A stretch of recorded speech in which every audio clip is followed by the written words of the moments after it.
हाबानि थाखाय फिसा फिनला प्रिपेरेसन जागासिनो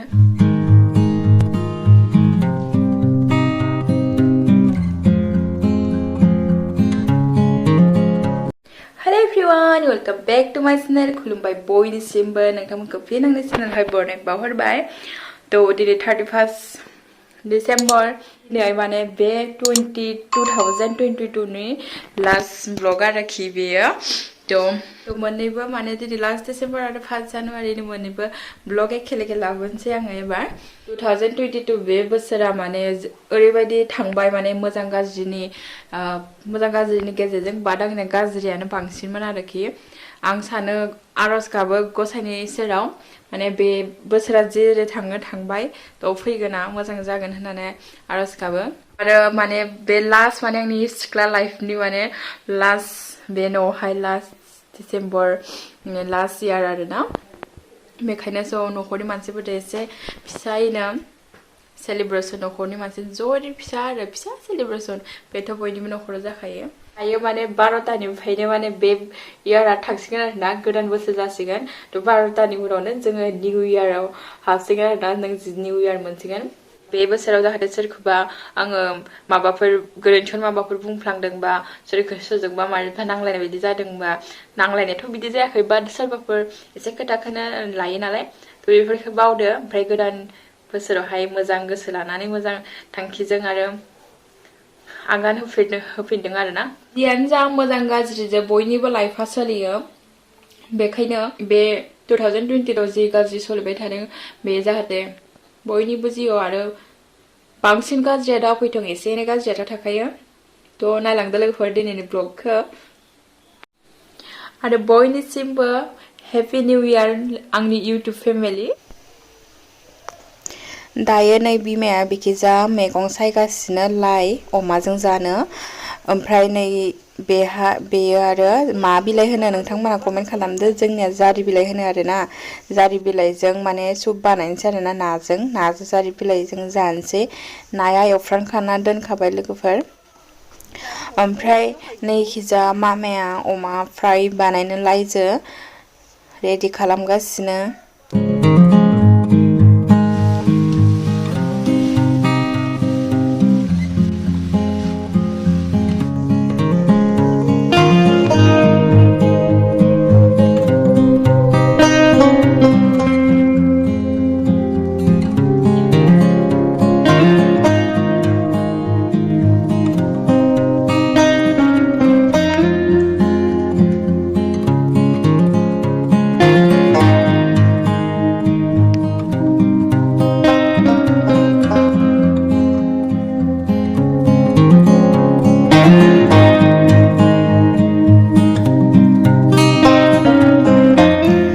दायो माने लोगोफोर मा होनो ओंखाम जानायनि सिगां जोङो भाजाखौ जाग्रोनोसै आरोना अमा फ्रायखौ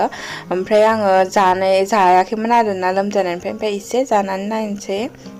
माने जाबाबो बिराद उसुबिदा आरो माने हाथाया माने इदि जेरैबायदि जायोमोन बिदि जानो हायाना खावसेल' जानांगौ बिराद खस्थ' मस्थ' जाजांनाय लोगोफोर ओमफ्राय बेखिजा बिमाया नाजों जारि बिलाइ सुप बानायगासिनो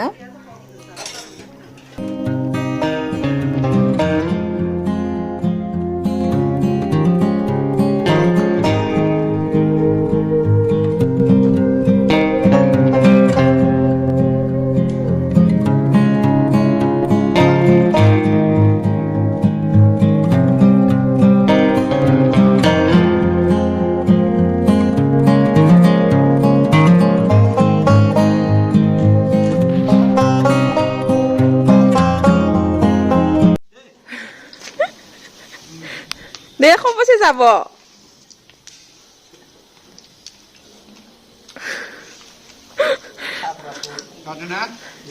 र' खाथियाव थांनि खोमसिना हर माबा बाबु बैसागोनि खाना ना मागोनि खाना ना लास्टसिमनि खाना बाबेथ'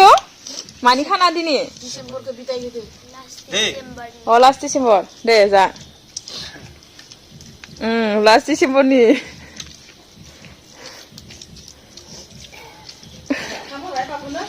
गोखा ना गोदै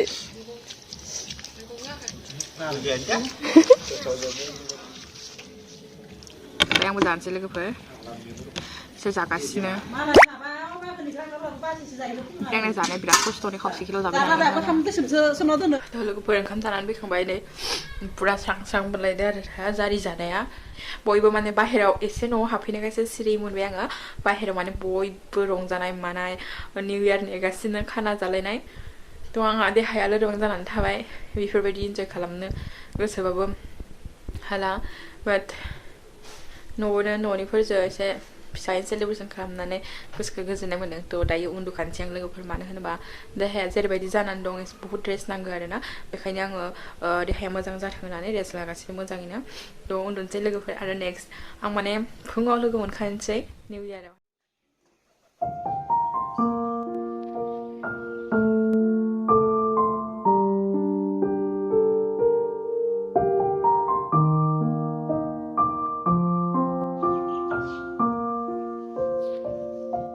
Hello लोगोफोर गुड मर्निं थ' दिनै नेक्स्ट डे 2023 नि 1 जानुवारि दिनै ओमफ्राय फुङावनो गासा लगायखांबाय गावजों लोगोसे बयनिबो थाखाय प्रे खालामबाय जाहाथे मोजाङै थाङो 2023 आरो नोंथांमोनाबो आंनि फारसे बोर सास्रि हरदो जाहाथे आंबो नोंसोरनि अननायाव जिउआव आवगायलांनो हायो बे बोसोरा आंनि थाखाय बिराद स्पेसियेल आरो हाबानि थाखाय फिसा फेनला ओरैनो रेडि जागासिनो फिसा फेनला प्रिपेरेसन जागासिनो स्पेसियेला बेनो 2023 आवहाय आंनि लाइफआव बहुत चेन्ज जागोन बहुत माने बहुत गोबां आरो आंनि न'आ चेन्ज जागोन आङो सानफ्रोमबो नुबाय थानाय मानसिफोरा चेन्ज जागोन माने निउ फेमिलि मेम्बार मोनसिगोन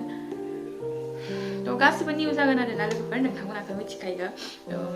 दायो जेबो बुंगासिनो हाबायाव लेंहर माने बिदि ओमफ्राय लेंहरगोन गासिखौबो मोनसे डेट लानानै इनभाइट खालामनाय जागोन आरो ओमफ्राय फिसा फेनला गासिबोथ' जाजोबाखै रेडि जाजोबाखै हाबानि थाखाय फिसा फेनला ओरैनो थ' दायो नै सिटियाबो माने जाबाय माने बेयो बाट सिटिखौ दा जाबाखैबो बहुत खामानि दङ ओमफ्राय जेब्ला सिटिजों माजों इनभाइट खालामनाय जागोन अब्ला नों सिटिखौ देखायगोन ओमफ्रायहाय नोंथांमोनखौबो इनभाइट खालामगोन आरोखि लोगोफोर आंनि भिडिअखौ नेनानै था आरो कन्टिनिउ नायबाय था अब्लानो मोनथिगोन हाबानि डेटआ माला इनभाइट खालामगोन आं लोगोफोर आरो बे भिडिअखौ आपल'ड खालामनाया आङो एसे लेट जासिगोन माने 31 डिसेम्बर आरो 1 जानुवारियाव आङो बे भिडिअखौ शुट खालामदोंमोन नालाय थ' एसे लेट जासिगोन आरोना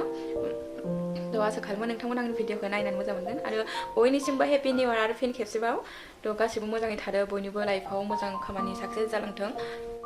दे तुको हेपि निउ इयार होननाय हेपि निउ इयार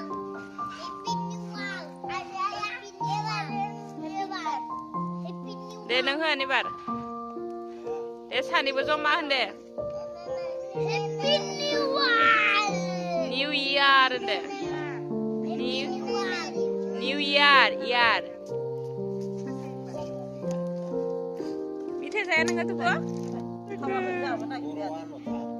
तुको माया बुरजासिन नायना लाखा नोङो नों मोनसेखौ लागोन थ' दायो लोगोफोर मोनाबिलियावहाय आब' गुमैमोन बेरायनो फैदों आरो फोजोंसा सना ओमफ्राय तुकु सना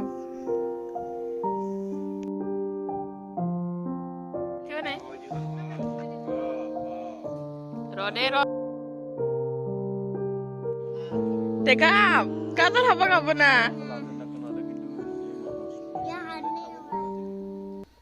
ओमफ्राय दायो नै मोनाबिलिनि माने हरनि एसे फिसा पार्टि आरोना अमा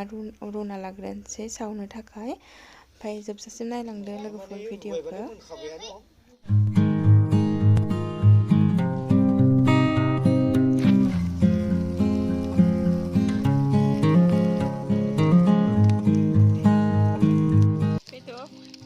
मब्ला मोनजागोन ना नायबाय थादो नों जानो लुगैदोंना लुगैया अमा सावनाया माला जागासिनो आंहा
थ' दिनैनि भिडिअखौ बेखिनियावनो दोनथ'नोसै लोगोफोर बयबो मोजाङैनो थादो निउ इयारावहाय हेपि निउ इयार आरो थेंक इउ आंनि चेनेलखौ 5K खालामना होनायनि थाखाय बिदिनो सापर्ट खालामलांबाय था आरो बेनिख्रुइ बांसिन साबस्क्राइबार मोनो